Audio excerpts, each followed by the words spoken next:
जय हिंद दोस्तों। Apex English classes पे आप सभी का भरपूर स्वागत है। तो कैसे आप लोग? उम्मीद करते हैं आप लोग बहुत ही अच्छे होंगे, मस्त होंगे और बहुत ही ज़बरदस्त तरीके से अपनी पढ़ाई करेंगे। तो दोस्तों, पीछे की क्लास में हम देखे थे क्लास 12 की हिस्ट्री के चैप्टर सेकेंड का उसका जो 2 मार्क्स वाले जो क्वेश्चन थे उसको देखे थे। आज देखने वाले हैं जो 5 मार्क्स के जो क्वेश्चन पूछे जाते हैं, यानी दीर्घ उत्तरीय प्रश्न, उसको आज हम देखने वाले हैं। तो इससे पहले जो आपको क्या करना है, तो अगर आप चाहते हैं कि 2026 में जो है आपका मार्क्स जो है अच्छा है, इसलिए क्या करना है, तो अपेक्स इंग्लिश क्लासेस का जो एप्लीकेशन है उसको इंस्टॉल कर लीजिए और उससे ज्वाइन हो जाइए। उसमें क्या है, तो आपको फ्री लेक्चर अवेलेबल है और साथ ही साथ जो है फ्री टेस्ट और फ्री पीडीएफ भी अवेलेबल है। इसलिए आप क्या कीजिए, उसको ज्वाइन कर लीजिए और साथ ही साथ जो है यूट्यूब पे भी आप ज्वाइन कर सकते हैं। चलिए, तो हम देखते हैं क्वेश्चन की तरफ।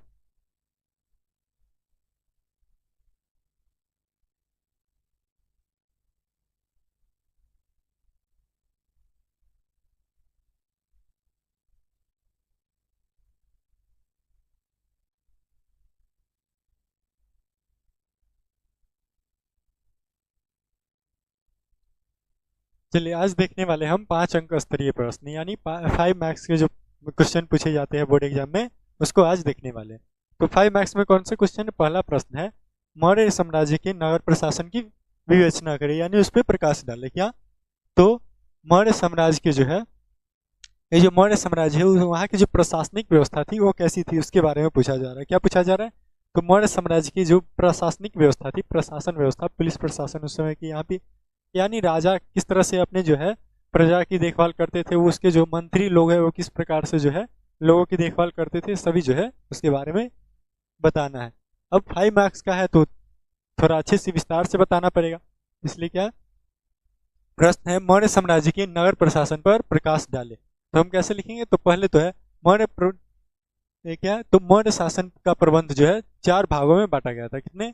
तो मौर्य साम्राज्य का जो है प्रबंध वो 4 भागों में बांटा गया था। उसका प्रशासन, एक केंद्र था और एक प्रांत और नीचे जो है नगर और उससे नीचे जो है क्या, तो उससे नीचे जो है ग्राम। चलिए, पूछा कब गया? तो 2015 में और 24 में। तो बोला जा रहा है मौर्य साम्राज्य के नगर प्रशासन पर प्रकाश डालने के लिए। तो यहाँ पे क्या है, तो मौर्य साम्राज्य का ये जो प्रबंध है, शासन प्रबंध, वो कितने? तो 4 भागों में बटा था। केंद्र शासन, नगर शासन, प्रांतीय शासन और ग्राम शासन। पहले केंद्र, उसके बाद प्रांत, उसके बाद नगर, उसके बाद क्या है, तो उसके बाद जो है ग्राम। केंद्रीय शासन में क्या है, तो केंद्रीय शासन में जो है उसमें राजा प्रमुख होता था। राजा राजा सत्ता का केंद्र था, निरंकुश था। निरंकुश नहीं था, यानी राजा जो है क्रूर नहीं था, निरंकुश नहीं था। ऐसा करने का अर्थ हुआ कि राजा जो है खुद जो नहीं है कि सब कुछ जो है, राजा ऐसा नहीं करता था कि जो है अपनी भलाई, सिर्फ अपने बारे में सिर्फ सोचना, जनता के बारे में कुछ भी नहीं, इस प्रकार से नहीं था।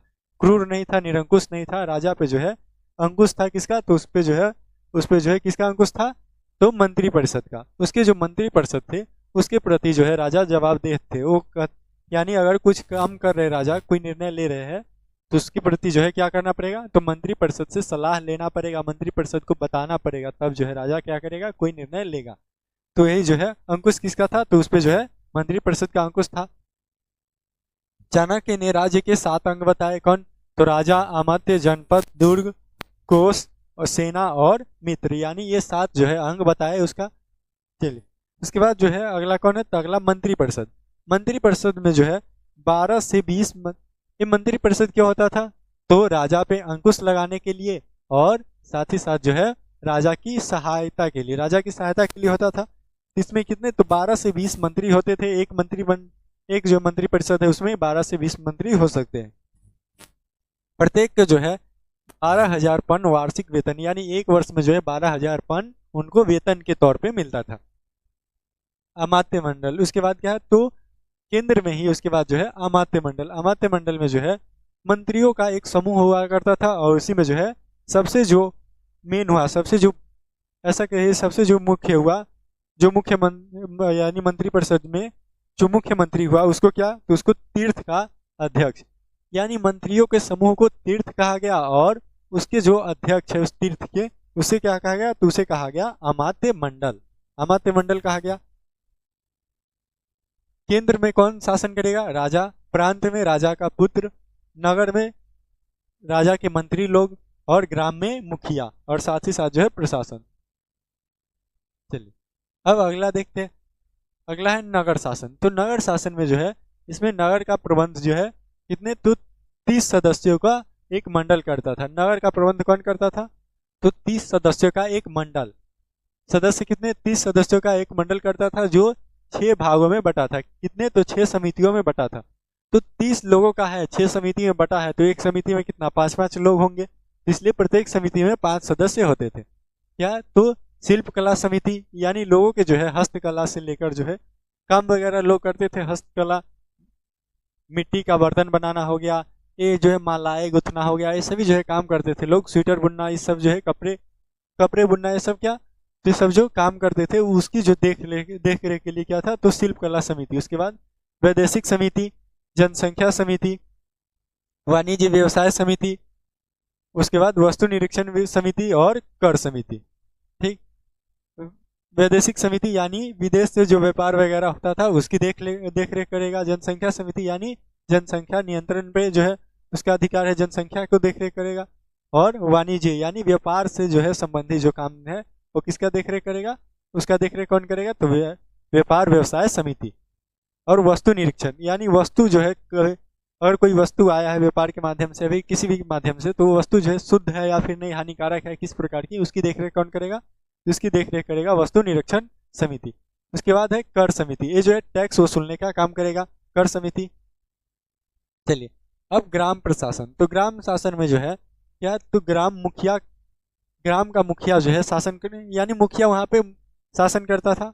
और साथ ही साथ जो है प्रशासनिक जो वहाँ के अधिकारी थे उसे क्या कहा जाता था, तो उसे जो है भोजक कहा जाता था। क्या, तो भोजक कहा जाता था। सैन्य व्यवस्था किस प्रकार की थी, तो सैन्य व्यवस्था जो है, सेना के 6 विभाग थे। सेना जो है वो उसके 6 विभाग थे, यानी 6 भागों में बांटा गया था। पैदल सेना जो पैदल चलते, पैदल सेना, अश्व सेना घोड़े से चलने वाले, हाथी सेना हाथी पे सवार है, रथ सेना जो रथ से चले, नौ सेना जो पानी में चले। सैन्य यातायात, ये भी जो है क्या, स्थल मार्ग हो गया। यानी इस प्रकार से जो है वहां की प्रशासनिक व्यवस्था जो है चल रही थी। आगे देखते हैं आगे क्या है, तो आगे जो है प्रांतीय शासन, यानी प्रांत में जो है प्रशासन किस प्रकार से होता था। तो अशोक के जो अभिलेख हमें मिले हैं उसमें 5 प्रांतों का उल्लेख है। कितने, तो 5 प्रांत, यानी 5 प्रांतों का उल्लेख हमें उसमें मिलता है। 5 प्रांतों का उल्लेख मिलता है, जिसमें एक क्या है, तो उदीच्य उत्तरापद जिसकी राजधानी का है, तो उसकी राजधानी तक्षशिला। अवंती जिसकी राजधानी का है, तो उज्जैन। कलिंग जिसकी राजधानी तोसाली। उसके बाद क्या है, तो दक्षिणापथ जिसकी राजधानी क्या है, तो स्वर्णगिरी। प्राच्य जिसकी राजधानी पाटलिपुत्र। तो यानी ये जो 5 है, ये पांचों को जो है प्रांत के तौर पे माना गया। किसमें है, तो इसकी जानकारी जो है अशोक के अभिलेख में है इसकी। अब न्यायालय उस प्रकार किस प्रकार से चलता था, यानी न्याय वगैरह किस प्रकार से हुआ करता था। तो एक था धर्मस्थीय न्यायालय। क्या, तो एक धर्मस्थीय न्यायालय जो क्या, तो राजस्व संबंधी मामले, यानी राजस्व टैक्स से रिलेटेड जो मामला है उसकी सुनवाई कौन करेगा, उस पर जो है न्याय कौन करेगा, तो उसके मामले में जो है निर्णय लेने का अधिकार किसके है, तो धर्मस्थायी न्यायालय के पास। और एक क्या है, तो कंटक शोधन न्यायालय। कंटक शोधन न्यायालय क्या करेगा, तो लोगों के जो है आपसी मारपीट, छोटे मोटे जो झगड़ा झंझट है, ये सब क्या करेगा, वही जो है फौजदारी मामले का देखरेख कौन करेगा, तो कंटक शोधन न्यायालय। चलिए अब गुप्त व्यवस्था यानी गुप्तचर व्यवस्था किस प्रकार से थी। तो गुप्तचर जो है 2 तरह का था, एक संस्था यानी एक स्थान पे जो रहेगा, एक स्थान पे रहकर जो गुप्तचरी करेगा वो संस्था हो गया। और एक जो है संचार, जो एक स्थान से दूसरे स्थान तक क्या, तो भेष बदल कर जाएगा, लोग क्या इकट्ठा करने, जासूसी करने, गुप्तचरी का काम करने, वो क्या हो जाएगा, तो हो जाएगा संचरण।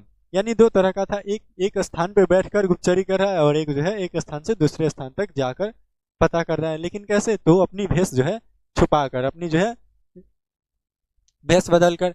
राजस्व किस प्रकार से था, तो उपज की जो है 1/6 हिस्सा या फिर 1/4 जो हिस्सा है वो राजा का हुआ करता था।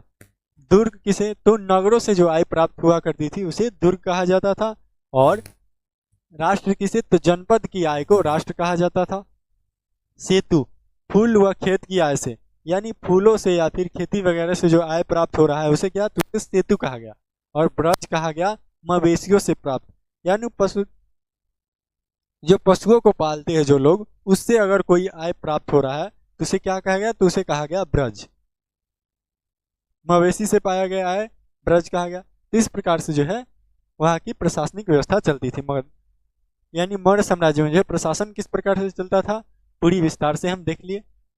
तो ऐसे अगर आपसे पूछा जाए तो इस प्रकार से अगर आप लिख देते हैं तो पूरा का पूरा मार्क्स देगा। लेकिन डिपेंड करता है कि आप लिखते किस तरह से, अच्छी राइटिंग में लिखते हैं थोड़ा सजा कर, तो राइटिंग जो है नंबर देगा, नहीं तो आप कितना भी लिखिए नंबर अपने मन से देगा। चलिए अगला प्रश्न है, मगध साम्राज्य के उत्थान के कारण क्या थे। यानी मगध मगध जो है वो शक्तिशाली हुआ तो उसके कारण क्या है, क्या रीजन था कि मगध जो है 16 महाजनपद है, सबसे शक्तिशाली मगध ही क्यों है। महाजनपद तो 16 है, हमें जानकारी मिलती है अंगुत्तर निकाय से, और ये जो है भगवती सूत्र उससे जानकारी मिलती है कि ये जो है क्या 16 महाजनपद है। संख्या कितनी है, 16। लेकिन सबसे ज्यादा जो शक्तिशाली कौन है, सबसे सबसे शक्तिशाली माना जाता है मगध को। लेकिन क्यों, कोई तो कारण होगा, तो ही कारण देखने जा रहे। तो 16 महाजनपद में सबसे पहला जो है, यानी सबसे पहला और सबसे शक्तिशाली कौन है, तो मगध।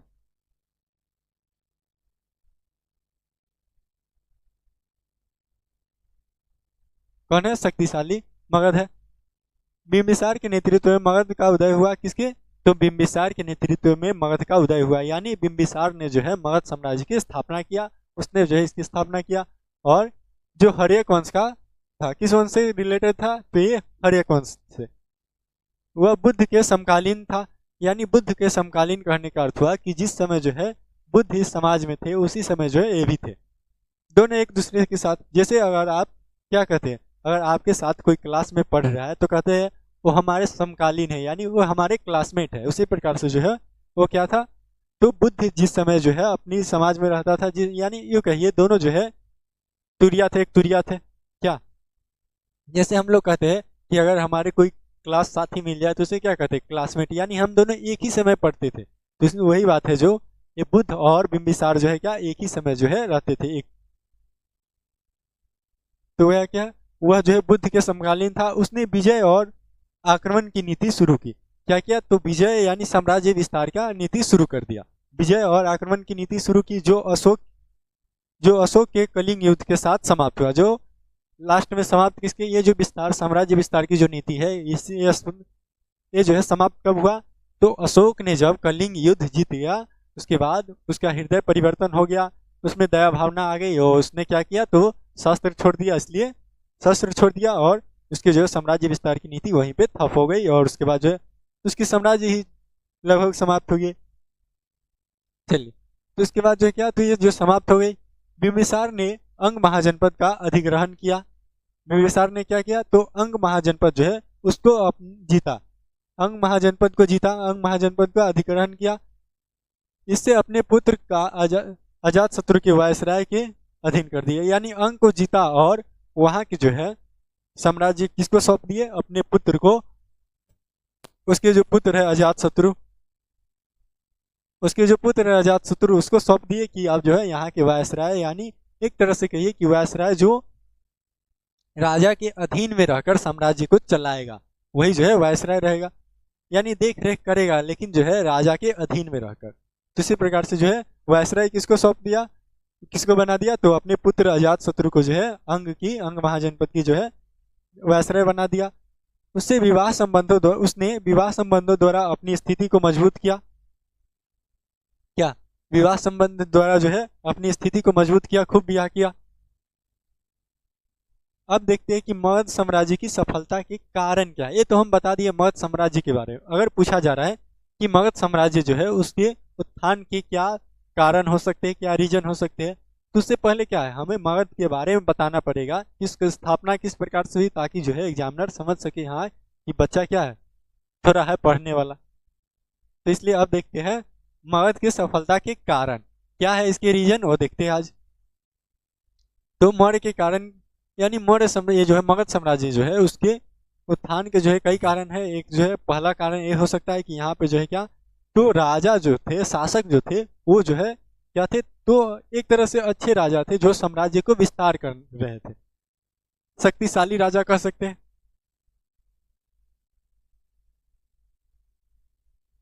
शक्तिशाली राजा थे। और दूसरा रीजन क्या हो सकता है, तो यहाँ की जो भूमि थी उपजाऊ थी। भूमि क्या थी, उपजाऊ थी। क्यों? क्योंकि ये जो है जलोढ़ मृदा के साइड में है, तो इसलिए क्या होगा, उपजाऊ थी। और तीसरा कारण हो सकता है कि यहाँ पे प्राकृतिक संसाधन उपलब्ध थी, यानी लोहे के जो है खादान थे, और भी जो है कई सारे जो है तो प्राकृतिक सुविधाएं यहाँ पे उपलब्ध थी, यानी प्राकृतिक जो संसाधन उपलब्ध था।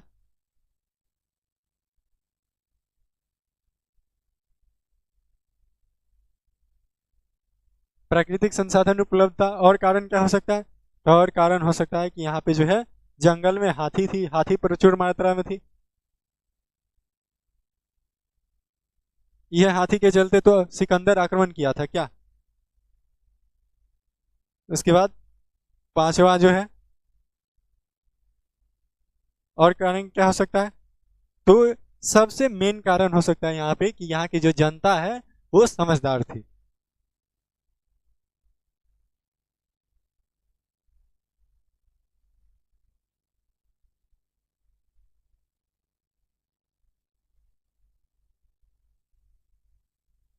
जनता कैसी थी, तो अच्छी थी, यानी समझदार थी जनता। तो यानी ये जो है ये सब रीजन जो है हो सकता है मगध साम्राज्य के उत्थान के, यानी उसके जो है शक्तिशाली होने का ये सब रीजन हो सकता है, ये सब कारण हो सकता है।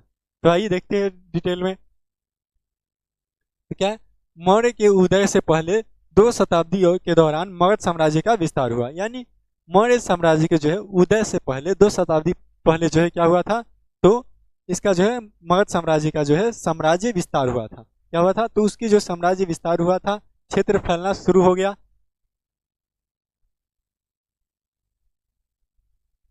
6ठी शताब्दी ईस्वी पूर्व के दौरान भारत में सबसे बड़े साम्राज्य के उदय के श्रेय बिंबिसार को जाता है। यानी 6ठी शताब्दी जो है ईसा पूर्व के दौरान जो है भारत में सबसे जो है बड़े साम्राज्य के उदय जो किया था, उसका श्रेय कौन किसको जाता है, उसका श्रेय जो है बिंबिसार को जाता है, अजातशत्रु को और महापद्म नंद, जिसने जो है क्या किया था, तो नंद वंश की स्थापना किया था, जैसे कई महत्वाकांक्षी शासक को दिया जाता है। यानी ये जो है पहला कारण ये हो सकता है कि यहाँ के जो है शासक थे वो जो है क्या थे, तो शासक जो है शक्तिशाली के तौर पे थे। जैसे हम बिंबिसार को देख ले, क्या बिंबिसार को देख ले, क्या ये शक्तिशाली नहीं था, ये इसने क्या किया, तो साम्राज्य को जो है बहुत फैलाया। अजात शत्रु देखो कितना शक्तिशाली था कि केकरो से न डर रहा है, बापों को जो है ऊपरे पहुंचा दिया, पिताजी को अपने।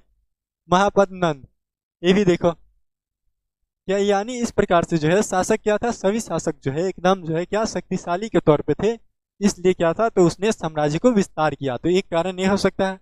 दूसरा क्या, तो उन्होंने अपने राज्यों का विस्तार करने और इसे मजबूत बनाने के लिए उचित और अनुचित सभी साधनों का इस्तेमाल किया। यानी ये जो शासक थे क्या किए, तो सारे जो है तौर तरीके, यानी साम दाम दंड भेद सब अपना दिए अपने जो है साम्राज्य को फैलाने के लिए, विस्तार करने के लिए। पूरा जो हो जाए, युद्ध करना है युद्ध भी कर रहे हैं, दोस्ती के अगर दोस्ती करके जो है साम्राज्य को विस्तार किया जा सकता है तो दोस्ती के तरीके से भी, अगर न हो तो क्या विवाह करके भी। तो इस प्रकार से जो है क्या, तो सारे जो है तरीके अपना लिए अपने जो है साम्राज्य को विस्तार करने के लिए, मजबूत बनाने के लिए।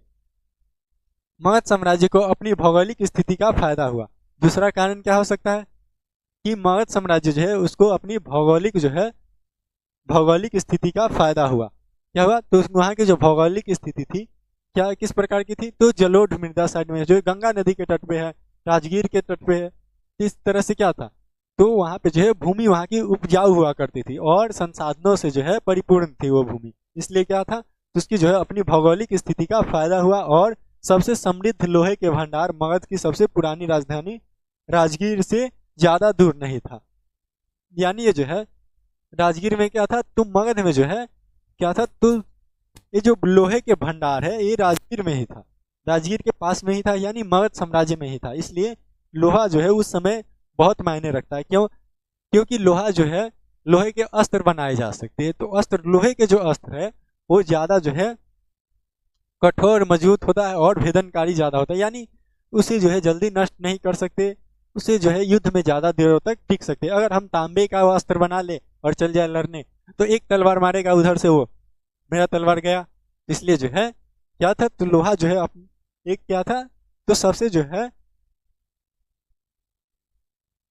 शक्तिशाली जो है युद्ध ये जो है क्या अस्त्र के रूप में काम किया। तो इसलिए जो है लोहा भी क्या था, तो लोहा का भी योगदान था, यानी लोहा का खदान था वहाँ पे मगध साम्राज्य में। तो ये भी रीजन हो सकता है। उसकी जो है भौगोलिक स्थिति का फायदा हुआ उसको, कि वहाँ की जो है संसार भौगोलिक स्थिति किस प्रकार की थी, तो भूमि वहाँ की उपजाऊ थी और जंगल में जो है प्रचुर मात्रा में हाथी थे। हाथी से जो है युद्ध में फायदा ये होता है कि अगर हाथी लेकर जाते हैं तो सामने वाला जो है आपके विरोधी वो भयभीत हो जाते हैं, और उसके जो सैनिक है वो क्या भयभीत हो जाते हैं। और आप जो मारिएगा वो तो मारवे करेगा, राजा जो मारेगा वो तो मारवे करेगा। और हाथी जो जाएगा तो अपने साथ जो है क्या पैर के नीचे जो है कितनों को दबाते चला जाएगा। इसलिए जो है हाथी भी एक मायने रखता था साम्राज्य विस्तार में। तो इसलिए क्या था, उसको जो है अपनी जो है भौगोलिक स्थिति का फायदा हुआ। इसके बाद आगे देखिए, आगे क्या, इसके कारण मगध के शासक ऐसे प्रभावी हथियारों से युक्त जो अनेक प्रतिद्वंदियों के लिए आसानी से उपलब्ध नहीं होते थे। यानी ये जो है यहाँ पे जो लोहे के जो भंडार है, जो लोहे के जो खदान है वहां से क्या, तो लोहे से जो है ये मगध साम्राज्य के शासक ऐसे प्रभावी जो हथियार बनाते थे, हथियार उसके पास था जो है जो उसके विरोधियों के पास नहीं हुआ करता था। क्यों, क्योंकि लोहा जो है पहले उस समय जो है सिर्फ इसके पास तो मगध में था, और मगध के शासक के पास रहेगा तो वही जो है ज्यादा क्या, तो अपने साम्राज्य विस्तार ज्यादा कर पाएगा। हथियार जिसके पास है, जिसके पास जो है हथियार है वही क्या करेगा, तो वही जो है साम्राज्य विस्तार कर पाएगा, वही लड़ पाएगा ज्यादा देर तक। चलिए, मगध की राजधानी की भौगोलिक स्थिति निर्णायक थी। कैसी थी, तो भौगोलिक स्थिति उसकी निर्णायक थी। जैसे राजगीर क्षेत्र 5 पहाड़ियों से घिरा था, यानी उसकी जो भौगोलिक स्थिति थी ये कैसी थी, तो इस प्रकार से थी कि वहाँ की जो है अगर राजधानी बनाया जाए तो वो जो है पूरी तरह से सुरक्षित रहे। इस प्रकार से वहाँ की भौगोलिक स्थिति जो है ठीक थी। कैसे कह सकते हैं कि ये जो है राजगीर जो है 5 पहाड़ियों से घिरा हुआ था, 5 पहाड़ियों से घिरा हुआ था, और पांचों तरफ से पहाड़ 5 पहाड़ी है और बीच में जो है एक राज्य है। तो अब बताइए क्या कोई बाह्य आक्रमण, कोई बाहर से आकर वहाँ पे हमला कर पाएगा, नहीं कर पाएगा। क्यों, क्योंकि जो जिस एरिया में रहता है उस एरिया के बारे में उसे पता रहता है और उस एरिया के से वो परिचित रहता है, तो वहाँ पे वो लड़ सकता है। लेकिन अगर कोई अलग इलाके में उसे भेज दिया जाए तो क्या हो जाएगा, वो हार जाएगा। और जैसे आप देखिएगा तो कभी सुन, अभी तो पढ़े नहीं हो गया या फिर कोई पढ़े होइएगा तो क्या, तो मुगल जो है, ये मुगल जो है क्या मराठाओं को क्यों नहीं हरा पाए। मराठा, ये जो मराठाओं को दक्षिण में जो है क्यों नहीं हरा पाए, क्यों, क्योंकि वहां पे जंगल भी था और पहाड़ भी था, पहाड़ी इलाके भी था और जंगल भी था। और ये सब जो है दिल्ली साइड में रहल है, दिल्ली साइड में एकदम प्लेन एरिया में रहा है, और ये जाएगा क्या, ये जाएगा पहाड़ी इलाके में जंगल में लड़ने जाएगा। इसको पता चलेगा जाए किधर, भुलाइए जाएगा। इस कारण जो है क्या, वो जो है क्या करते थे, मराठा जो है क्या करते थे, तो पहाड़ी इलाका में ये एक बार हमला किए, मारा और गायब, पहाड़ में छुप जाता था पत्थरों के पीछे। तो इसलिए जो है उन्हें पता नहीं चल पाता था, इसलिए क्या क्या गुरिल्ला युद्ध उसको क्या, तो गुरिल्ला युद्ध कह सकते हैं। यानी इस प्रकार से जो क्या करते थे, तो पहाड़ी इलाका से वो परिचित थे, इस कारण जो है मुगलों को वो हरा देते थे। तो इसलिए जो है अगर कोई युद्ध कर रहा है तो जरूरी है कि वो जो है जिस एरिया में युद्ध हो रहा है तो वो एरिया जो है उससे परिचित हो, यानी उस एरिया में उसे रहने का एक्सपीरियंस हो उसे, तभी जो है वो क्या युद्ध जीत सकता है, नहीं तो नहीं जीत पाएगा। क्यों, क्योंकि एरिया उससे परिचित नहीं है, इस कारण जो है उसे पता नहीं चलेगा कि यहाँ पे जो है यहाँ की भौगोलिक स्थिति। यानी सिंपल सा समझिए कि अगर आपका जो है आप किसी से युद्ध लड़ने जा रहे हैं तो सबसे पहले जो उस एरिया के बारे में आपको जो है जानकारी होनी चाहिए, तब आप क्या युद्ध जीत पाएंगे, नहीं तो नहीं। इसलिए क्या क्या था, तो ये जो है राजगीर जो है क्या पांचों तरफ से जो है पहाड़ी से घिरा हुआ था, जिस कारण जो है यहाँ पे जो है आक्रमण करना संभव नहीं था। इसलिए उन दिनों यह अभेद, किस प्रकार का क्षेत्र था, अभेद, यानी यहाँ पे जो है इसे कोई भेद नहीं सकता, यानी यहाँ पे कोई आक्रमण नहीं कर सकता। और इसी कारण जो है इसको जो है राजधानी बनाया गया पाटलिपुत्र, इसको जो राजगीर को, और वहीं पे जो है राजाओं के जो फैमिली हुआ करते थे, राजा से जो संबंधित लोग हुआ करते थे, सबको वहीं पे रखा गया। इसलिए तो राजगिरी को राजा का घर कहा जाता है, राजाओं का घर। क्या, उसके बाद 5वीं शताब्दी ईस्वी पूर्व में मगध की राजधानी को पाटलिपुत्र स्थानांतरित किया गया। कहाँ किया गया, तो राजगीर से लेकर वहां से कहाँ परिवर्तन कर दिया गया, तो पाटलिपुत्र में। पाटलिपुत्र में गंगा गंडक सोन नदी के संगम पर स्थित है। क्या है, तो गंगा नदी के, गंडक नदी के और सोन नदी के जो है संगम पे स्थित है। इन्हें संचार की रणनीतिकार की स्थिति का लाभ हुआ। यानी यहाँ की जो है समतल भूमि किस प्रकार की थी, तो यहाँ की जो समतल भूमि थी इससे क्या हुआ करता था कि लोग जो है यातायात की सुविधा उन्हें अधिक हो पाई, यानी आने जाने की व्यवस्था ज़्यादा हो पाई और लोग आते जाते ज़्यादा रहेंगे तो इससे क्या होगा, इससे जो है संचार बढ़ेगा, यानी लोगों के जो है खबर जो है एक यहाँ से वहाँ जो है जल्दी फैलेगा खबर। क्यों? क्योंकि अगर जो प्लेन एरिया है, समतल एरिया है, वहाँ पे क्या है, लोग ज़्यादा जाएंगे, उसमें जो आने जाने में कठिनाई नहीं होगा, इस कारण जो है वो ज़्यादा आते जाते रहेंगे, इससे जो है गुप्तचर जो है वो ज़्यादा जो है इकट्ठा कर पाएंगे सूचनाओं को, तो यानी संचार जो है उससे बढ़ा। क्या हुआ, इससे जो है संचार की रणनीति की स्थिति का लाभ हुआ, यानी जो है क्या, तो अपनी जो है आदेशों को ज़्यादातर दूर तक पहुंचा पाए। संचार का क्या हो, तो संचार बढ़ा। सभी तरफ से नदियों से घिरे होने के कारण पटना अभेद क्षेत्र था, यानी चारों तरफ से पानी है। मान लीजिए सभी तरफ से पानी है और बीच में जो है एरिया है, तो वहां पे क्या सब किधर कहीं से भी आक्रमण कर सकता है, नहीं करेगा। इसलिए क्या था, तो यानी दोनों जो राजधानी थी वो क्या थे, दोनों जो है अभेदकारी थी, यानी जो है अभेद था। कैसे, तो अभेद क्षेत्र था दोनों राजधानी, पाटलिपुत्र भी और राजगिरी भी।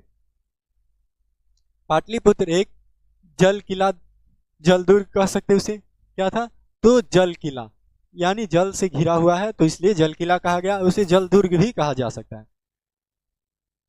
इस प्रकार इस पर कब्जा करना आसान नहीं था, यानी इस पे कब्जा करना, इस पे आक्रमण करना जो है उतना आसान नहीं था।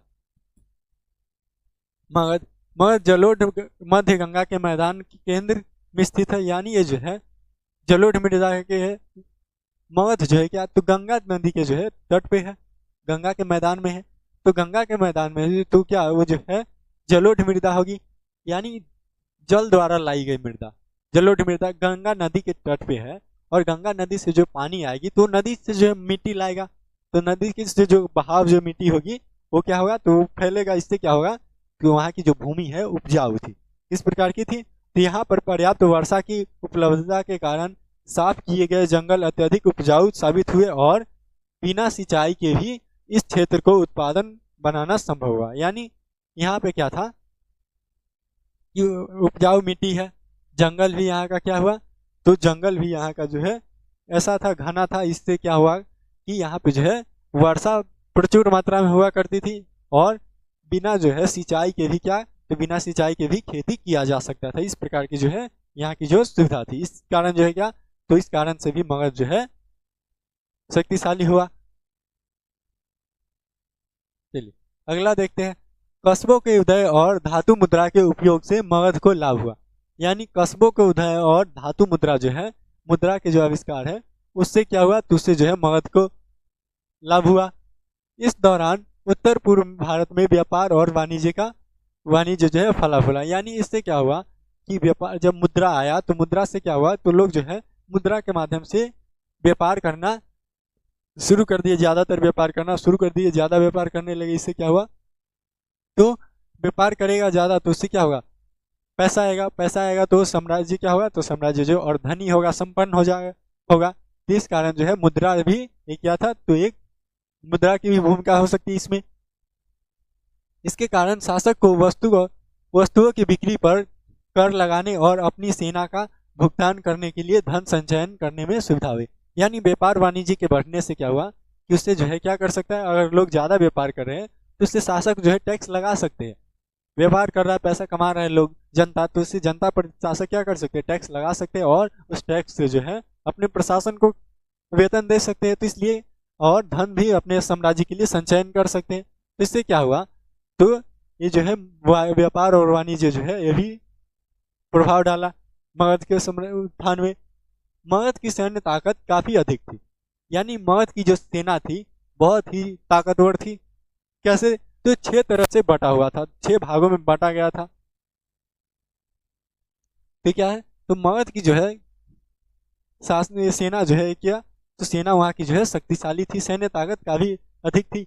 हालांकि भारतीय राजे घोड़ों और रथों के उपयोग से अच्छी तरह परिचित थे, यानी भारत में जो है इससे पहले भी क्या, तो घोड़े और रथ से युद्ध हुआ करते थे, सैनिक जो है उससे जाते थे, ये पहले से ही परिचित थे। जैसे हम अगर देखें तो ये क्या है, तो ये जो है पहले ही क्या था, तो बहुत पहले से जो है रथ से और ये जो है घोड़ों से जो है ये हुआ करता था।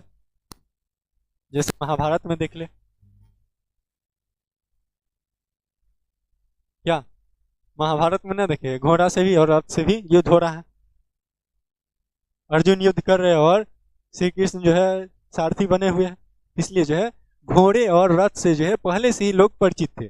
लेकिन मगध शासक ने सबसे पहले पड़ो, अपने पड़ोसियों के खिलाफ युद्ध में बड़े पैमाने पर हाथियों का उपयोग किया। यानी युद्ध में जो है रथ और घोड़े का सब उपयोग करता था सब। ये कोई बड़ी बात नहीं है कि युद्ध में जो है रथ को ले आया, घोड़ा को ले आया, ये सब जो है सब चलता था। लेकिन ये क्या करते थे, ये हाथी को ले आते थे। और हाथी से जो है, हाथी किसी के पास है नहीं, और ये जो है अपने साथ साथ जो है ये जाएगा तो क्या जाएगा, अगर जाएगा तो इधर से अगर किसी को लग गया तो यानी ये जो है क्या करेगा, तो हाथी जो है इसके साम्राज्य विस्तार में जो है क्या करेगा, तो महत्वपूर्ण भूमिका निभाएगा। तो इस कारण जो है ये भी कारण हो सकता है कि यहाँ पे हाथी प्रचुर मात्रा में थी, इस कारण से भी इस साम्राज्य का उत्थान हुआ। उदाहरण के लिए ग्रीक स्रोत के अनुसार नंद शासक के पास 6,000 हाथी थी। यानी ये जो है नंद शासक जो है उसके पास कितने, तो ग्रीक स्रोत जो है उसके अनुसार जो है नंद शासक के पास 6,000 हाथी थी। हाथियों का इस्तेमाल दुर्गों और संचार के अन्य साधनों की कमी वाले क्षेत्र पर हमला करने के लिए किया जाता था।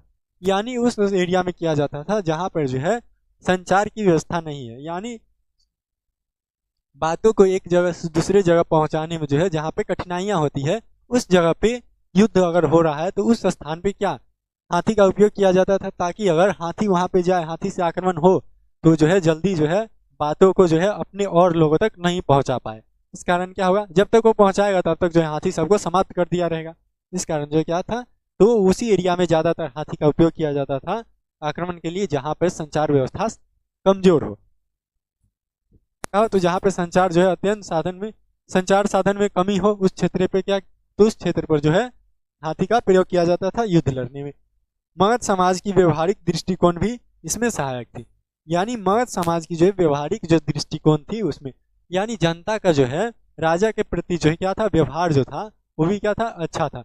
सबसे जो है जरूरी बात यह है कि वहां पे जनता थोड़ी समझदार थी कि राजा जो कर रहा है वो हमारे जो है भला के लिए कर रहा है। वो समझती थी कि राजा अगर जो करेगा वो अच्छा ही करेगा, राजा का विरोध नहीं कर रही थी। इसलिए क्या था, इस कारण जो है अगर जनता राजा का साथ देगा तब तो राजा कुछ कर पाएगा जनता के लिए। तो इसलिए क्या था, तो जनता वहां की समझदार थी, इस कारण जो है मगध जो है शक्तिशाली हो पाया। नहीं तो सब कुछ ठीक था। अगर जनता समझदार नहीं होती, जनता जो है सरकार के यानी राजा के विरुद्ध हो जाती तो क्या होती, तो राजा कहता है तुम हमारे खिलाफ चल रहा है तो हम कहा जाए तुम्हारे लिए लड़ने। तो इसलिए क्या, तो राजा जो है उसको कोई मतलब नहीं हुआ, और जो है सिर्फ अपने जो है असमझ करता है, उसके बाद जो है दुनियादारी से उसे कोई मतलब नहीं।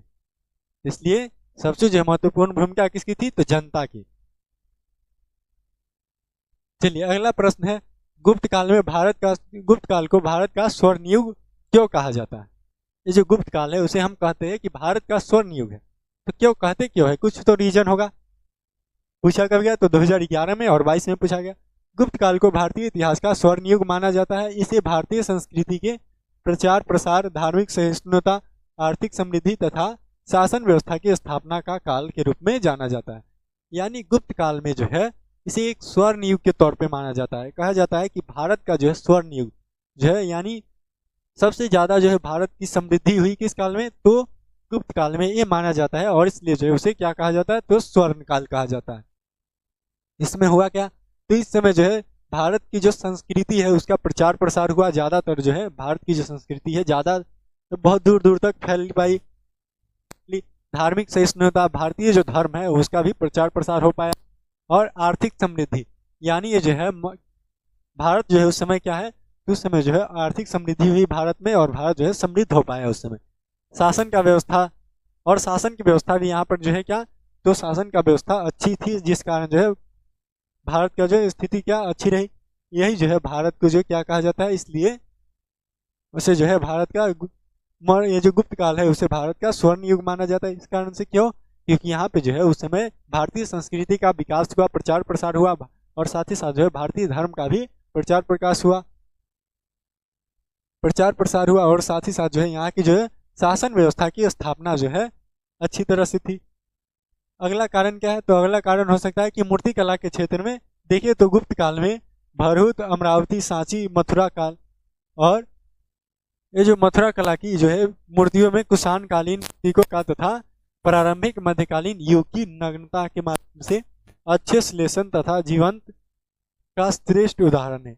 यानी कह सकते हैं कि दूसरा कारण कि इस समय जो है कला एवं संस्कृति में ज़्यादा तो है विकास ज़्यादा हुआ, स्थापत्य कला का विकास ज़्यादा हुआ, कला संस्कृति का विकास ज़्यादा हुआ, ज़्यादातर जो है धार्मिक स्थल बनाए गए, ज़्यादातर जो है मूर्तियाँ बनाई गई, धार्मिक मूर्तियाँ। जैसे हम अगर देखें तो इसमें क्या हुआ, तो भरहुत में मूर्ति बनाई गई, अमरावती शैली का विकास हुआ, सांची में जो स्तूप बनाया गया, और जो है मथुरा में मथुरा कला का विकास हुआ। यानी ये सब जो है स्थापत्य कला का विकास ज़्यादातर हुआ इस कारण।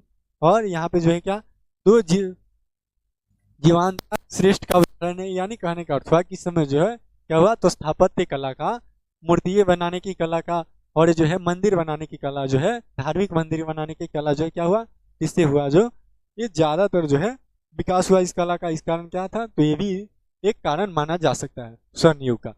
स्थापत्य के क्षेत्र में देवगढ़ का दशावतार मंदिर, कला के क्षेत्र में तो हम देख लिए कि अमरावती शैली, मथुरा शैली, और सांची में जो है क्या बनाया गया था, सांची में जो है ये जो है स्तूप बनाया गया था। तो स्थापत्य के क्षेत्र में जो है देवगढ़ का दशावतार मंदिर, भुमरा का शिव मंदिर, बुद्ध गया, ये भी देख सकते हैं हम, और सांची के उत्कृष्ट स्तूपों का निर्माण किया। ये सभी जो क्या कला स्थापत्य का उदाहरण है। यानी इस प्रकार से जो है कला स्थापत्य का विकास हुआ इस कारण क्या, तो ये भी जो है माना जा सकता है स्वर्ण काल। क्यों, क्योंकि मंदिर बढ़ेगा तो इससे क्या होगा, मंदिर का निर्माण से जो है साम्राज्य को जो फायदा होता है। अब मंदिर से क्या फायदा होता है, मंदिर से फायदा ये होता है कि अगर आप भव्य मंदिर अपने साम्राज्य में बना रहे हैं तो इससे जो है बाह्य जो है आपके जो अगल बगल के जो एरिया है वो क्या, वो आपके प्रति जो है आकर्षित होंगे, और वहाँ पे जो है लोगों का यातायात बढ़ेगा। इससे क्या होगा, यातायात बढ़ेगा तो आपका जो है व्यापार बढ़ेगा, यानी लोग आएगा तो यहाँ पे कुछ तो खरीदेगा, तो उससे क्या यहाँ पे क्या होगा, तो यहाँ पे इनकम होगा, अर्थव्यवस्था यहाँ का मजबूत होगा। इससे शासक को क्या, उसको भी प्रभाव पड़ेगा, उस पर भी फर्क पड़ेगा। तो इसलिए जो है क्या किया जाता था, तो मंदिरों का निर्माण किया जाता था और मूर्ति कला का निर्माण किया जाता था। चित्रकला के क्षेत्र में अजंता की गुफा, एलोरा, बाघ की गुफा, और चित्रकारी तथा प्रेसकारी की चित्र प्रतिकृष्टि जो है इसका उदाहरण है। यानी कहने का अर्थ हुआ कि यहाँ पे जो है क्या, तो स्थापत्य कला का भी विकास हुआ, स्थापत्य कला का भी विकास हुआ, स्थापत्य का भी विकास हुआ, और साथ ही साथ जो है यहाँ पे जो चित्रकारी जो है उसका भी विकास हुआ।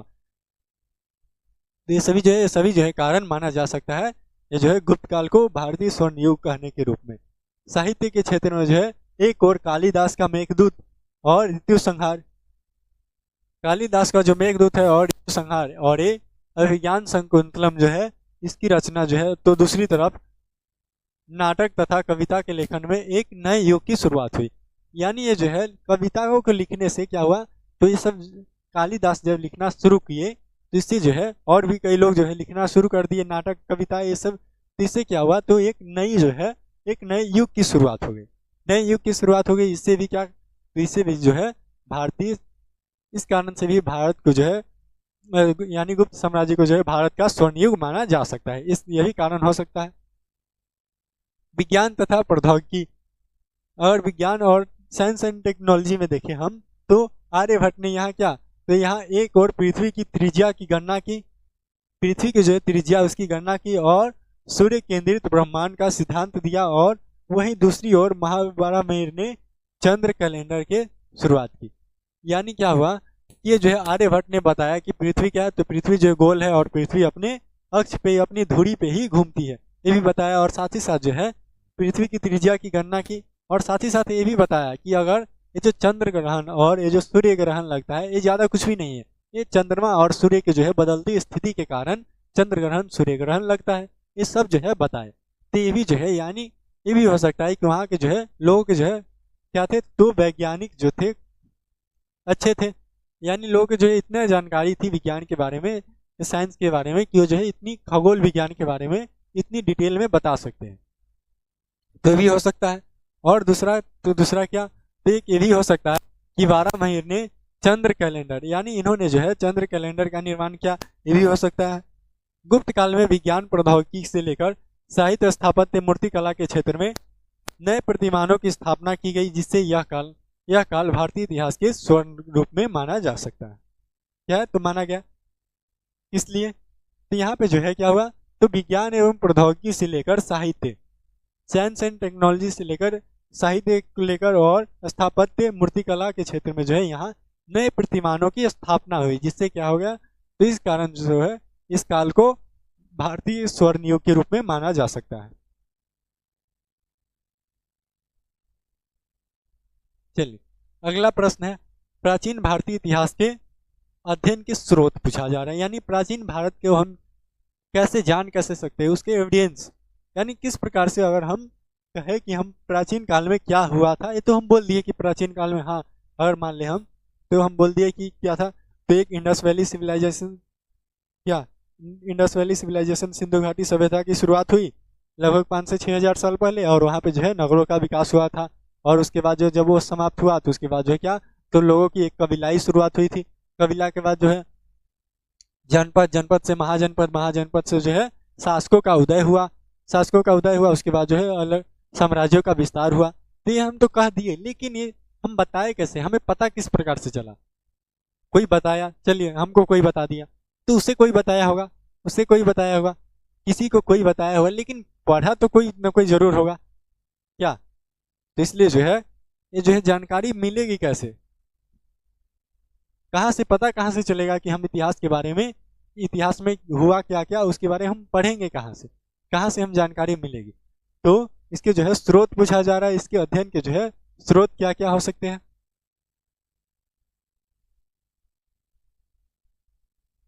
2011 में, 14 में और 17 में पूछा गया। तो प्राचीन भारतीय इतिहास को जानने की स्रोत, प्राचीन भारतीय इतिहास के स्रोत अनेक है, यानी प्राचीन भारतीय इतिहास को जानने का अनेक स्रोत हो सकता है। जैसे हम अगर देखें तो उसके पुरातात्विक स्रोत भी हो सकते हैं, साहित्यिक स्रोत भी हो सकते हैं, और जो विदेशी यात्री है उसके विवरण भी हो सकते हैं स्रोत के रूप में। तो विविध प्रकार हो सकते हैं, यानी कई जो है अनेक स्रोत हो सकते हैं, और उसके भी कई प्रकार हो सकते हैं। जैसे हम साहित्यिक स्रोत का भी देख ले, तो उसके जो है दो भागों में हम बांट देते हैं, एक धार्मिक साहित्य और एक जो है लौकिक साहित्य। यानी इस प्रकार से जो क्या, तो उसके भी कई भाग हो सकते हैं, कई जो है हो सकता है, कितने भी प्रकार हो सकते हैं, जितना प्रकार उसके। हमारे इतिहासकार के स्रोत में, हमारे इतिहास के स्रोत में किसी नदी के तट पर एक निर्जन टीले को खोदकर निकाले गए जो है प्रागैतिहासिक काल के मनुष्य द्वारा पत्थर को काटकर बनाए गए गांसों से लेकर भव्य इमारत की भग्नावशेष और राजकीय कवि बाणभट्ट के हर्षचरित, यानी इससे जो है क्या है, तो यानी हम जो है इतिहास के बारे में जान रहे हैं, ये जो है कि प्राचीन काल में, हाँ ये जो है फलाने से फलाने कैसे हुआ कैसे, तो ये जो जान रहे हैं तो उसके कोई ना कोई एविडेंस रहा होगा। तो हमें जो पता चल रहा है कि यहाँ पे जो है क्या, तो किसी समय जो है किसी नदी के तट पर एक निर्जन टीले के खोदकर क्या किया गया, तो एक टीले के खोदकर निकाले गए प्रागैतिहासिक काल के मनुष्य द्वारा पत्थर को काटकर बनाए गए गांसों से लेकर भव्य इमारत की भग्नावशेष, इसको भी हम जो है क्या, तो स्रोत के रूप में ले सकते हैं।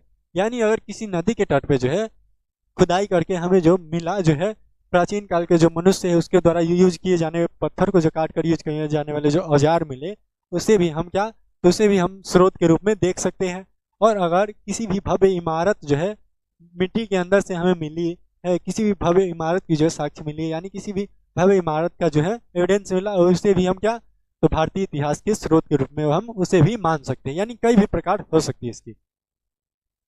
और अगर देखें तो ये जो राजकवि बाणभट्ट है उसकी जो हर्षचरित है उससे भी हम मान सकते हैं एविडेंस के रूप में। सभी प्रकार की चीज़ों शामिल है, यानी कई प्रकार की जो चीज़ें हैं इसमें शामिल हो सकती है, कुछ भी हो सकता है। यानी अगर जिससे हमें इतिहास के बारे में जानकारी मिल रहा है वो इतिहास के जानने का स्रोत हो गया, सिंपल सा। जिससे हमें इतिहास के बारे में जानने की जानकारी मिल रही है, जिससे हम इतिहास के बारे में जान सकते हैं, तो सभी क्या स्रोत हो गया। अगर कहीं पे हम गए, कहीं पे मान लीजिए ट्रेन की जो है पटरी बिछाई जा रही है, वहाँ पे खुदाई होगा, उस कारण जो है कोई कुछ ऐसी वस्तु मिल गई जिसके बारे में अभी किसी को कोई पता नहीं है, तो उसके बारे में क्या, तो उसके उस पर रिसर्च करेगा उस वस्तु के बारे में। तो उसके बारे में उसी पे रिसर्च करने के बाद अगर पता चल रहा है उसके बारे में, प्राचीन काल के बारे में, कि हाँ ये पहले जो इसका उपयोग किस प्रकार से किया जाता था, तो भी क्या, वो भी जो है प्राचीन भारतीय इतिहास के जानने का स्रोत हो गया। तो यानी कई जो है स्रोत हो सकता है। अगर किस कहीं पे हमें कोई पेंटिंग ऐसा मिल गया जहाँ पे दिखाए कि जो है प्राचीन काल में इस प्रकार से इस प्रकार जो है लोग रहते थे, सभी जो है, तो ये सभी क्या, तो इसको भी हम जो है देख सकते हैं इतिहास के जानने के स्रोत के रूप में। सब कुछ हो सकता है जिससे जो है इतिहास के बारे में हमें जानकारी प्राप्त होगा, वो जो है इतिहास का स्रोत होगा। तो ये जो है बाणभट्ट का जो हर्षचरित है यानी हर्षवर्धन के जो जीवनी है उससे भी शामिल कर सकते इसमें। अपने अध्ययन की सुविधा के उद्देश्य से हमने मोटे तौर पर जो है इसे 3 श्रेणियों में विभाजित किया है। यानी अपनी जो है कठिनाइयों को दूर करने के लिए कि हम जो है ज़्यादा जो है क्या समस्या ना हो हमें पढ़ने में, हमें समझने में, इसलिए जो है हम क्या किए, तो ये जो है ये जो स्रोत है उसको हम कितने, तो 3 भागों में बांट दिए, एक पुरातात्विक, एक साहित्यिक और एक विदेशी यात्रियों का विवरण। तो क्या है, पुरातात्विक, साहित्यिक और यात्रियों के विवरण संबंधी जो सामग्री है उसे जो है इस प्रकार से हम क्या कर दिए, इस प्रकार से हम उसे 3 भागों में बांट दिए। इस 2 श्रेणियों में फीफर और छोटी छोटी श्रेणियों में विभाजित किया जाता है। यानी ये जो 2 श्रेणी है पुरातात्विक और साहित्यिक, इसे भी 2 श्रेणियों, कई श्रेणियों में, छोटी छोटी श्रेणियों में बांटा जा सकता है। जैसे पुरातात्विक हम देख ले अपन, उसमें पुरातात्विक में क्या होगा, पुरातात्विक में अगर हम उसको देखें तो छोटे भागों में बांट सकते हैं। जैसे उसमें हम सिक्का को ले ले, भग्नावशेष ले ले, क्या, भग्नावशेष ले ले, अगर उसमें हम इमारतें ले ले, तो यानी इसमें जो है कई तरह से हम इसको बांट सकते हैं। ठीक है, तो कई तरीके से हम इसको बांट सकते हैं। तो इस प्रकार से जो है क्या होगा, तो ये भी जो है कई छोटे छोटे तरीकों से बांट सकते हैं इसको। अगर साहित्य को ले ले तो साहित्य को भी हम क्या कई भागों में बांट सकते हैं। पहले जो है इसमें हम क्या, तो पहले हम इसमें धार्मिक ले लेंगे और एक लौकिक ले लेंगे।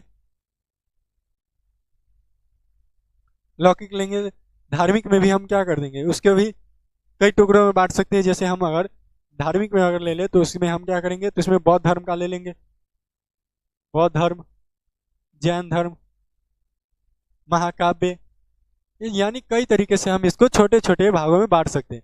तो पहले हमने क्या किया, तो ये जो स्रोत है उसको अच्छी तरह से जानने के लिए हम क्या किए, तो उसको कई भागों में बांट दिए, 3 भागों में। उसके बाद जो है उसको भी हम दोनों जो है यात्रियों के विवरण को तो नहीं बांट सकते कई भागों में। क्या, अगर कोई भी यात्री जो है कोई बुक लिखा है तो उसको हम बांट सकते, कई भागों में नहीं बांट सकते। वो जो लिखा है वही, उसी आधार पे जो है हम उसको सिर्फ पढ़कर उससे जानकारी प्राप्त कर सकते हैं।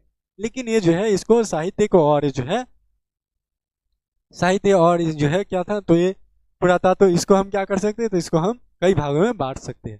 तो ये जो है हो सकता है। तो पहला देखते हैं पुरातात्विक स्रोत। अभिलेख प्राचीन भारत में अधिकांश अधिकांश पाषाण शिलाओं, स्तंभों, ताम्रपत्रों, दीवारों तथा प्रतिमाओं पर उत्कीर्ण है। यानी प्राचीन काल में अगर हम देखें तो कई जो है शिलालेख, कई जो स्तंभ है, कई पत्थरों पे, कई गुफाओं में, कई जो है यानी धातुओं पे जो है क्या अभिलेख जो है उत्कीर्ण किया गया था। यानी उसकी जानकारी हमें मिलती है, इसका जो है प्रमाण है। सबसे प्राचीन अभिलेख में मध्य एशिया के ये जो बोगजोइक है क्या, तो बोगजोकोई है जो वहाँ पे जो है सबसे प्राचीन जो है क्या, तो अभिलेख मिला है मध्य एशिया में। इस पर वैदिक देवता क्या, तो वैदिक काल के जो देवता है उसमें जो वरुण है, इंद्र है, जो नातस्य है, इसके नाम मिलते हैं। सबसे पहले जो मिला था अभिलेख वही है। इनसे जो है क्या, तो ऋग्वेद की जानकारी, हमें ऋग्वेद की तिथि ज्ञात करने में मदद मिलती है। तो यानी अभिलेख से भी हमें क्या, तो मदद मिल रहा है इतिहास के बारे में जानकारी प्राप्त करने में। इस अभिलेख से क्या पता चल रहा है कि प्राचीन काल में क्या था, तो देवता के रूप में जो है मित्रा, वरुण, इंद्र और नास्ते को माना जाता था देवता के रूप में। और ऋग्वेद से जानकारी मिलती है इसमें कि ऋग्वेद में जो है क्या क्या था। तो इसकी जो ये सभी देवता जो इसकी जानकारी किसमें है, ऋग्वेद में ही इसकी जानकारी है। यानी ऋग्वेद की जानकारी इससे मिलती है। चलिए, भारत में सबसे प्राचीन अभिलेख अशोक के है। अगर भारत में हम अगर देखें तो विश्व में था मध्य एशिया हो गया। विश्व में अगर देखें सबसे पहला जो अभिलेख, सबसे पहला अभिलेख कहाँ हुआ, कहाँ किसका मिला, कहाँ पर मिला, तो बोगजोकोई का है। क्या है? बोगजोकोई, नाम ही अजीब है। अब ये जो है क्या, तो भारत में देखिए प्राचीन अभिलेख के बारे में, सबसे पहला जो प्राचीन अभिलेख, तो सबसे प्राचीन अभिलेख किसका है? तो अशोक का है, जो कि 300 ईसा पूर्व के लगभग है।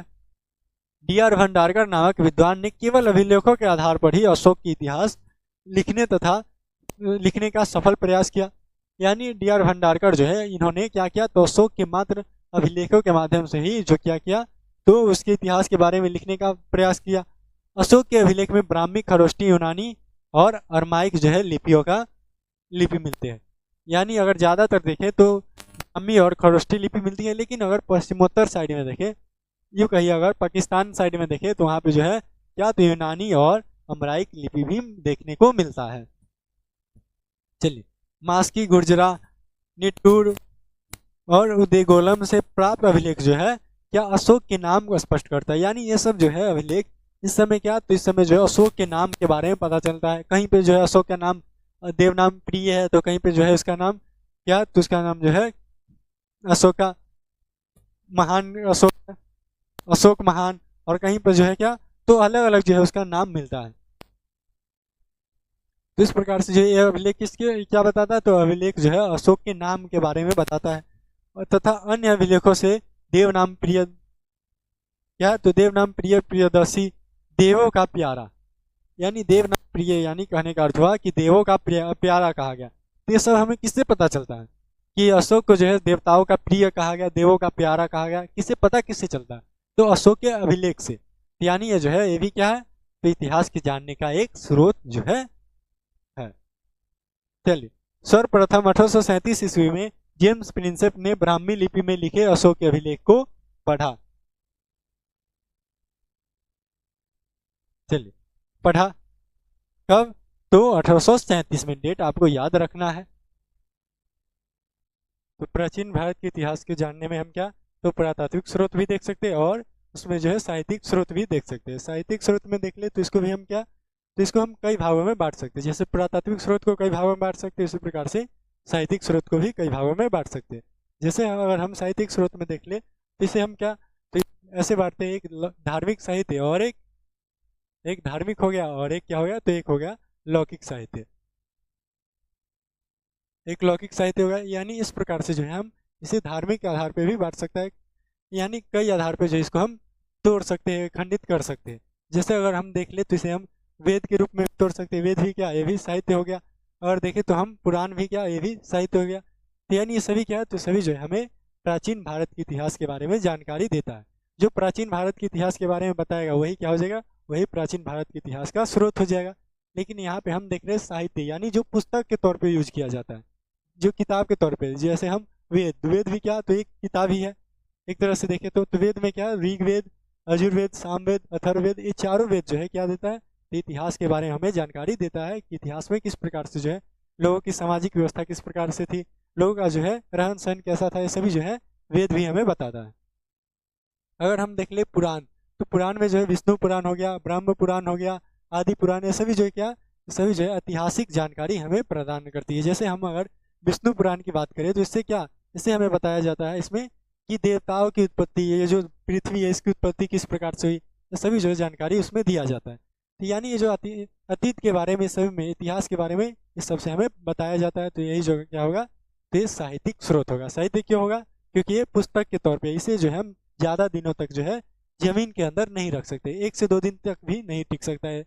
चलिए अब देखते हैं उपनिषद। उपनिषद क्या है, तो ये भी जो है वेद का ही रूप है। क्या, वेद का एक भाग है जो आध्यात्मिक और दार्शनिक विचारों का व्यक्त करता है। क्या करता है, तो अध्यात्म यानी पूजा पाठ से रिलेटेड जो है ये जो है जानकारी प्रदान करता है। तो ये जो वेद से, उपनिषद से जो है हमें जानकारी क्या मिलता है प्राचीन भारत के बारे में, तो उपनिषद से हमें ये जानकारी मिलता है कि ये जो है उपनिषद में कि पटना जो है, पटना इसके बारे में जो है इसमें चर्चा की गई है। पटना का पुराना नाम क्या था, उसके जो है नाम में किस प्रकार से बदलाव आया, वहाँ पे जो कौन कौन लोग आए थे, सभी जो है इसमें वेद में भी इसकी चर्चा की गई है। और साथ ही साथ जो है इसमें गौतम बुद्ध ने ये भी कहा है कि जो है वर्ण व्यवस्था जो है उसको क्या, उसको सही माने हैं। यानी वर्ण जो है काम के आधार पर वर्ण व्यवस्था सही है, कर्म के आधार पर, लेकिन अगर जाति के आधार पर वर्ण व्यवस्था है तो गलत है। ये सभी जो है चर्चा किसमें की गई है, तो ये सभी चर्चा उपनिषद में। यानी ये सभी क्या, तो इतिहास के बारे में हमें बता रहा है। तो जो इतिहास के बारे में बताएगा वो इतिहास के जानने का स्रोत हो गया। जिसमें अगर हम महाकाव्य महाकाव्य में जैसे अगर हम रामायण देख ले तो रामायण से क्या प्राचीन भारत के बारे में जानकारी मिल रही है। महाभारत महाभारत क्या ये भी जो प्राचीन काल में हुआ था। तो यानी ये सभी जो है क्या है, तो प्राचीन भारत के इतिहास की जानकारी इस सबसे हमें मिलता है। तो सभी क्या हो जाएगा, ऐतिहासिक स्रोत हो जाएगा। वो भी कौन सा, तो साहित्यिक। और भी जैसे हम और भी ग्रंथ ले सकते हैं साहित्यिक ग्रंथ। जैसे अगर हम बौद्ध धर्म की बात करें तो इसमें बौद्ध धर्म का ग्रंथ हो जाएगा, जिसमें त्रिपिटक आ जाएगा, शुद्ध पिटक, विनय पिटक, अभिधम पिटक, ये तीनों आ जाएगा। अगर जैन ग्रंथ की बात करें क्या, तो जैन धर्म के बारे में अगर हम बात करें जैन के बारे में, तो जैन से भी क्या हमें इस सबसे भी पता चलता है। जैसे अगर हम जैन धर्म की बात करें तो इससे हमें पता चलता है कि उस समय क्या था, तो महाजनपद के बारे में पता चलता है कि 16 महाजनपद थे। महाजनपद कितने थे, 16 है। ये जानकारी हमें जैन धर्म से पता चलता है और साथ ही साथ जो है बौद्ध धर्म से भी पता चलता है। तो यानी ये सभी क्या है, इतिहास के बारे में हमें ये सभी जानकारी देती है। इसलिए जो है क्या हो जाएगा, ये जो है ऐतिहासिक स्रोत के रूप में माना जाएगा। चलिए तो हम देखें पुरातात्विक स्रोत, साहित्यिक स्रोत। अब देखते हैं विदेशी यात्रियों के विवरण। यानी इतिहास के बारे में जो हम विदेशी यात्रियों के बारे में जो है उसने जो लिखा है, वो घूम कर जो लिखे है उसके उसे भी पढ़कर हम क्या कर सकते हैं, इतिहास के बारे में जानकारी प्राप्त कर सकते हैं। जैसे अगर कोई व्यक्ति कहीं जाता है तो घूमता है तो उसे जो अच्छा लगता है अगर वो तो डायरी में लिखता है, तो वहाँ की जो सामाजिक स्थिति है वो लिखेगा, वहाँ की जो राजा का दृष्टिकोण है वो सभी जो है लिखेगा। तो उसे भी पढ़कर हम पता लगा सकते हैं कि वहाँ की सामाजिक स्थिति किस प्रकार थी, यानी लोग जो है किस प्रकार से रहते थे, सब कुछ हम पता कर सकते हैं। किससे, तो ये जो है विदेशी यात्री के विवरण से। चलिए तो इसमें हम देखें तो अगर यूनानी में कौन रहेगा, तो यूनानी में जो है हेरोडोटस, मेगास्थनीज और अन्य जो है यूनानी लेखक, उसके विवरण से भी हमें पता चलता है। जैसे अगर हम मेगास्थनीज के ले लें तो इसके यात्रा वृत्तांत से हमें क्या पता चलता है, तो मौर्य काल के बारे में, चंद्रगुप्त मौर्य के साम्राज्य के बारे में इसमें जानकारी मिलती है। तो ये सभी क्या है, तो इतिहास के बारे में जानकारी मिलता है। अगर हम रोमन में ले लें तो रोमन में जो है क्या, तो प्लिनी है। उसके बाद और अगर ले लें तो इसके और भी जो है रोमन के और भी लेखक है। जैसे अगर हम ले लें संस्कृत के बारे में, इसमें जानकारी मिलती है किससे, तो रोमन जो लेखक है उसके बारे में, जो कि कौन है, तो प्लिन द एंडर है। चलिए अगर चीनी जो ले ले, चीनी यात्री, तो उसमें जो है फायान हो गया, हेंग सांग हो गए। चीनी यात्री की जो है ये सभी जो है जानकारी देती है। फायान किसके बारे में बताता है, तो फायान है जो चंद्रगुप्त द्वितीय के बारे में बताता है, वहाँ की जो प्रशासनिक व्यवस्था, वहाँ की जो साम्राज्य जो है सामाजिक दशा किस प्रकार की है, सभी जो है बताता है। अगर हम जो है हेंग सांग के ले ले तो हेंग सांग क्या बताता है, तो ये जो हर्षवर्धन के जीवनी के बारे में, हर्षवर्धन के काल के बारे में ये सब बताते हैं। तो यानी ये सब जो है इतिहास के बारे में, प्राचीन भारत के बारे में हमें जानकारी दे रहा है। इससे इसलिए यात्रियों को जो लिखा गया यात्रा वृत्तांत है वही क्या, उसे भी हम इतिहास के स्रोत में मान सकते हैं। चलिए इन स्रोतों का अध्ययन प्राचीन भारतीय इतिहास के समझने में महत्वपूर्ण भूमिका निभाती है। यानी इन जो यात्रियों जो है इसके जो लिखे गए जो स्रोत है ये सभी क्या, तो भारतीय इतिहास को जानने में हमें ज़्यादा जो है बहुत मदद करती है। इसलिए ये क्या है, तो महत्वपूर्ण भूमिका निभाती है भारतीय इतिहास को जानने में। इसलिए क्या होगा, इसे भी हम ऐतिहासिक स्रोत के रूप में रख सकते हैं। यानी कुल मिलाकर जो है ऐतिहासिक स्रोत को हम कई भागों में बांट सकते हैं, लेकिन हम उसे अपनी सुविधा के आधार पे 3 भागों में बांटते हैं। एक पुरातत्व हो गया, और साहित्य हो गया, और विदेशी यात्री द्वारा लिखा गया विवरण हो गया। चलिए अगला प्रश्न है चंद्रगुप्त मौर्य की जो है, चंद्रगुप्त मौर्य की जीवनी और उनकी जो उपलब्धि है उसके बारे में पूछा जा रहा है कि चंद्रगुप्त मौर्य ने जो है उसका जीवन दशा किस प्रकार से थी, उनका जो है पूरी तरह से उसका जीवनी पूछा जा रहा है, और उन्होंने अपने जीवन में क्या क्या उपलब्धि पाई, सब जो है उसके बारे में पूछा जा रहा है। तो चंद्रगुप्त मौर्य जो है मौर्य साम्राज्य के संस्थापक थे। उनका शासनकाल लगभग कितना, तो 321 से 297 ईसा पूर्व यानी ईस्वी पूर्व चला था।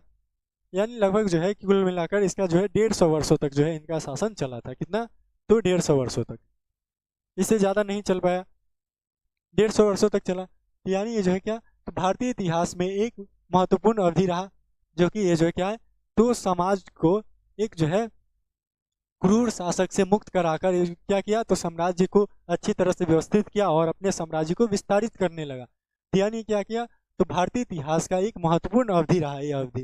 चलिए इन्होंने केवल मौर्य साम्राज्य की स्थापना की बल्कि उसे एक शक्तिशाली और संगठित साम्राज्य के रूप में स्थापित करने में महत्वपूर्ण भूमिका निभाई। यानी चंद्रगुप्त मौर्य ने जो है एक साम्राज्य स्थापित नहीं किया, केवल एक साम्राज्य स्थापित नहीं किया, उन्होंने क्या किया, तो अपने साम्राज्य को एक व्यवस्थित तरीके से स्थापित किया और उसे जो है विस्तारित किया, और इसे क्या, तो संगठित साम्राज्य के रूप में स्थापित किया।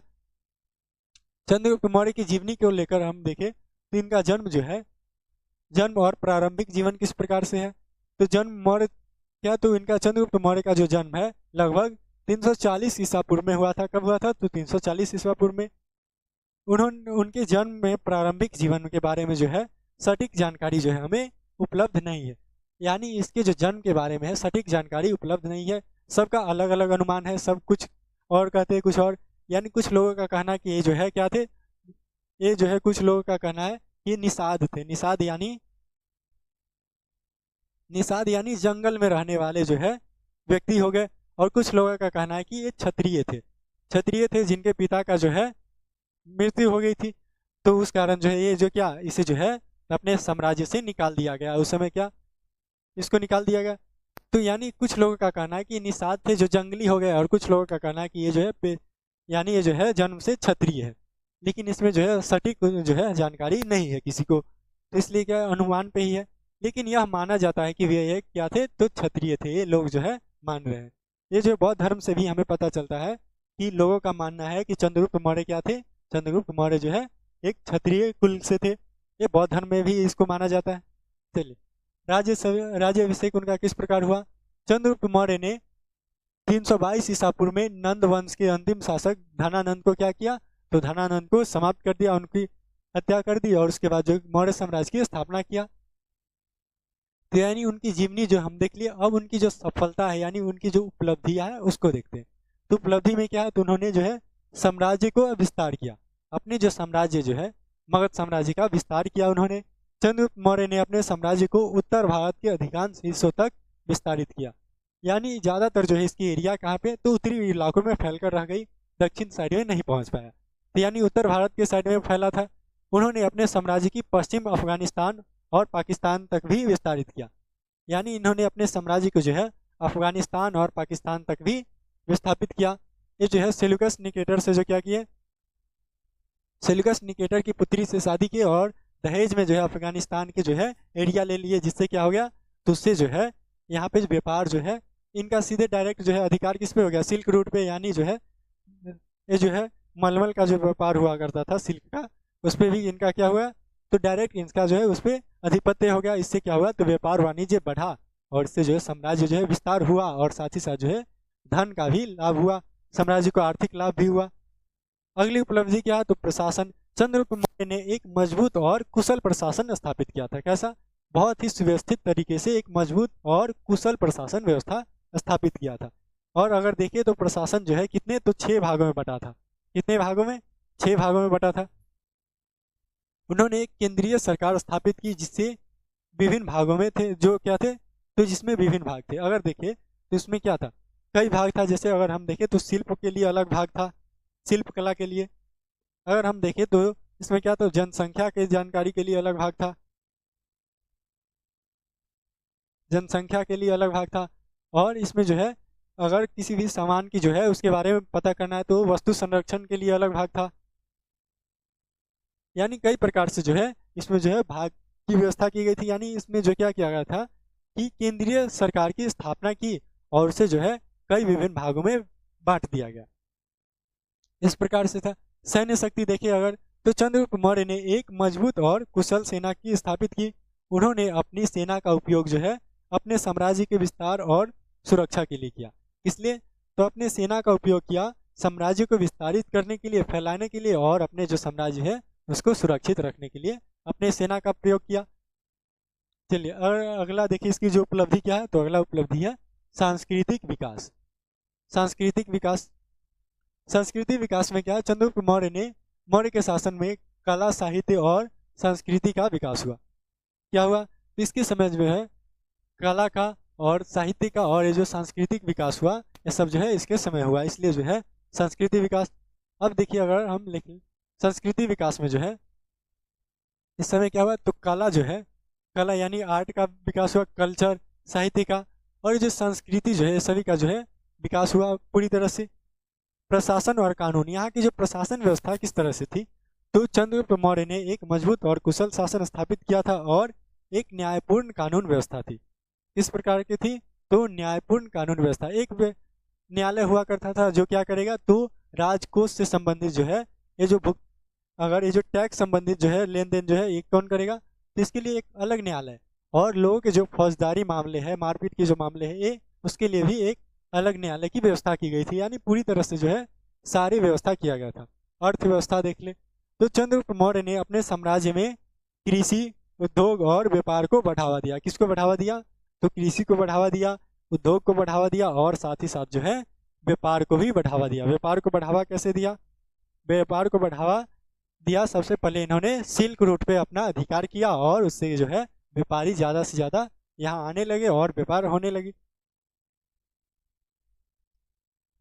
चलिए अगला देखते हैं कि चंद्रगुप्त मौर्य ने क्या किया, तो एक मजबूत और संगठित राज्य की स्थापना की। उन्होंने अपने साम्राज्य को आंतरिक और बाहरी खतरों से सुरक्षित किया।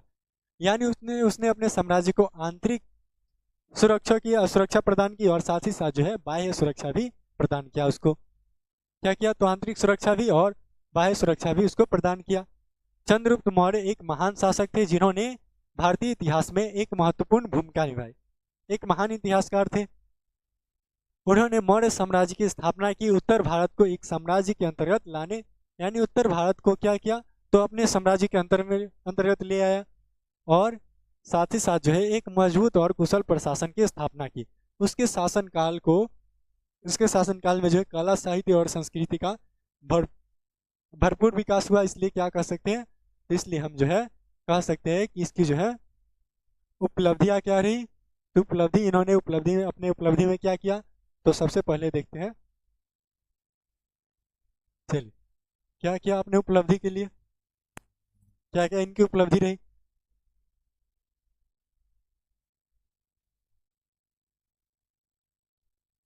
उपलब्धि में हमने क्या देखा? उपलब्धि में हम देखे इन्होंने जो अपने साम्राज्य को विस्तारित किया। क्या किया? साम्राज्य विस्तार, अपने साम्राज्य विस्तार किया और साथ ही साथ जो है क्या किया, तो साम्राज्य विस्तार किया और प्रशासनिक व्यवस्था जो है कुशल प्रशासन की स्थापना किया।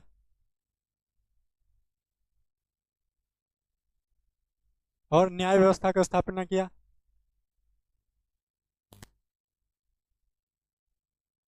और साथ ही साथ जो है क्या, तो उसके अलावा जो है क्या किया, तो इन्होंने क्या किया, तो अपने साम्राज्य में कृषि के लिए लोगों को कृषि, उद्योग और व्यापार के लिए प्रोत्साहन किया। क्या? तो व्यापार के लिए प्रोत्साहन किया।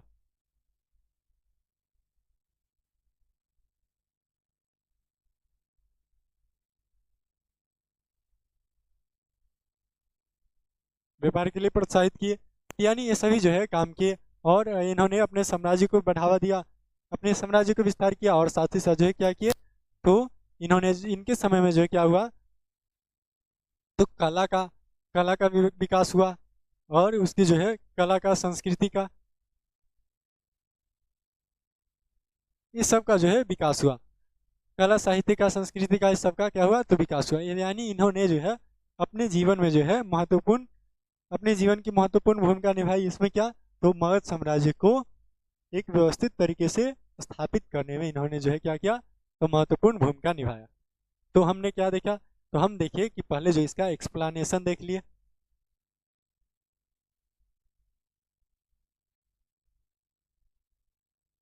इसका हम एक्सप्लेनेशन देख लिए और प्लस में क्या देखे, तो इसका जो है बुक का ऑब्जेक्टिव,